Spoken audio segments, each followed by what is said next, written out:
जय हिंद जोहार। JPSC paper leak का मामला जो सामने निकल के आया है वो बिल्कुल सच है और जेपीएससी कोई भी नियम को फॉलो नहीं की है, ये वहां के स्टूडेंटों द्वारा बताया जा रहा है। इस पर जेपीएससी अध्यक्ष को अपने सोशल मीडिया के थ्रू कम से कम बच्चों को आश्वस्त कर देना चाहिए कि जेपीएससी की परीक्षा जो 17 मार्च को ली जा रही थी इसे रद्द किया जाता है और आपकी परीक्षा एक नई निर्धारित तिथि पे ली जाएगी, जिसका अपडेट आपको जेपीएससी के ऑफिशियल वेबसाइट पे दे दिया जाएगा। और ये आश्वस्त बच्चों को भी कर देना चाहिए कि अगर जो एग्जाम आपकी होगी वो साफ सुथरे तरीके से होगी।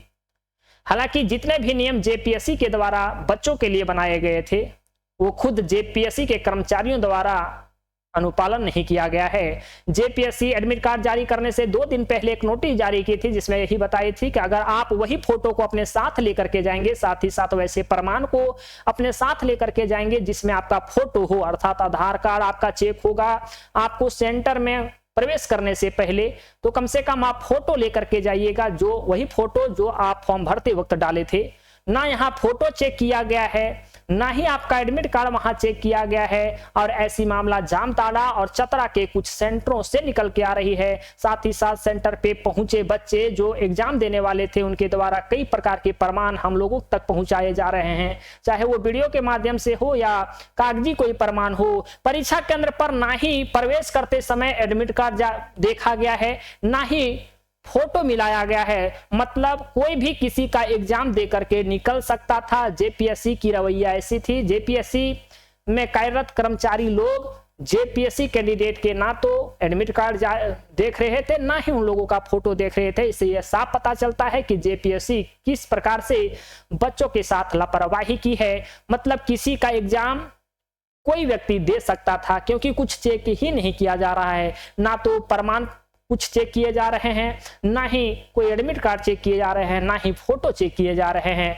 साथ ही साथ बच्चों का ये भी आरोप है और बच्चों हैं कि पेपर सील जो है वो नियमता ये होता है कि कितने बच्चे इस हॉल में बैठे हुए हैं उनका सिग्नेचर ले लिया जाता है, 2 बच्चों का और भी फिर से सिग्नेचर करवा लिया जाता है प्रमाण के तौर पे कि हम जो पेपर का सील खोल रहे हैं वो आपके सामने खोल रहे हैं, ये आप इस चीज को प्रमाणित करते हैं तभी आप साइन कर रहे हैं। लेकिन ऐसा बिल्कुल भी नहीं। सील जो खुला था वो हॉल में पहुंचने से पहले ये सील खुल गया था और कर्मचारियों द्वारा बस ऐसे ही बता दिया गया कि ये सील जो खुला गया है वो प्रिंसिपल के सामने 2 बच्चों के सामने ही खोला गया है और वो 2 बच्चे के साइन भी थे।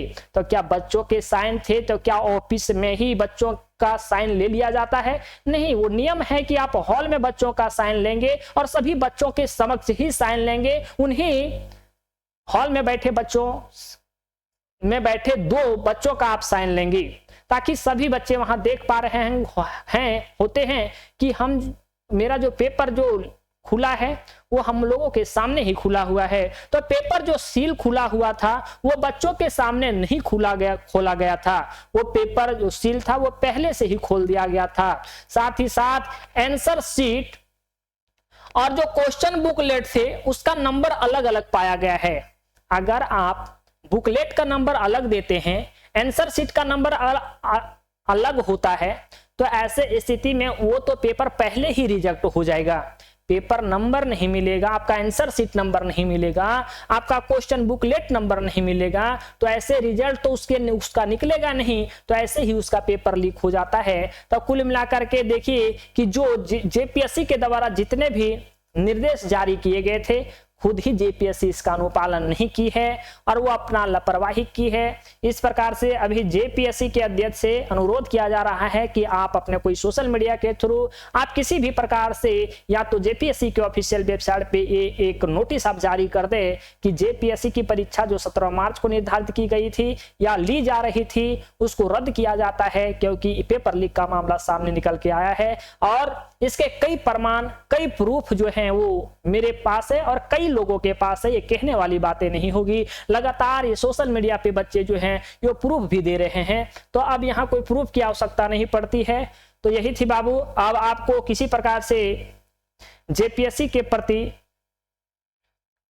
बैठना नहीं है, लगातार आपको विरोध करना है, क्योंकि ये आपकी हक की लड़ाई है। अपने वर्षों के बाद ये फॉर्म आते हैं और सीजीएल में ऐसा ही होता है, जेपीएससी भी ऐसी ही करती है, जेएसएससी की संस्था जो है वो ऐसी ही करती है। तो इस प्रकार से आपका भविष्य अब अंधकार में दिख रहा है। और अपनी हक की लड़ाई, अपनी हक की लड़ाई लड़ने कोई बुरी बात नहीं, आप अपनी हक की लड़ाई लड़ेंगे। और ऐसा ही आपको अपडेट पाने के लिए क्या कैसी रणनीति होनी चाहिए वो आपको हम टेलीग्राम चैनल पे अपडेट करते रहेंगे। टेलीग्राम चैनल पे आप ज्वाइन जरूर हो जाएंगे। इस वीडियो के डिस्क्रिप्शन में टेलीग्राम चैनल का लिंक दिया जा रहा है, वहां से आप ज्वाइन हो जाएंगे। कुछ आपको और भी प्रूफ हो, कागजी प्रूफ हो, हमको आपको टेलीग्राम चैनल पे दिखा देंगे। तो मिलते हैं कोई दूसरे वीडियो में, तब तक रखिएगा आप लोग ध्यान।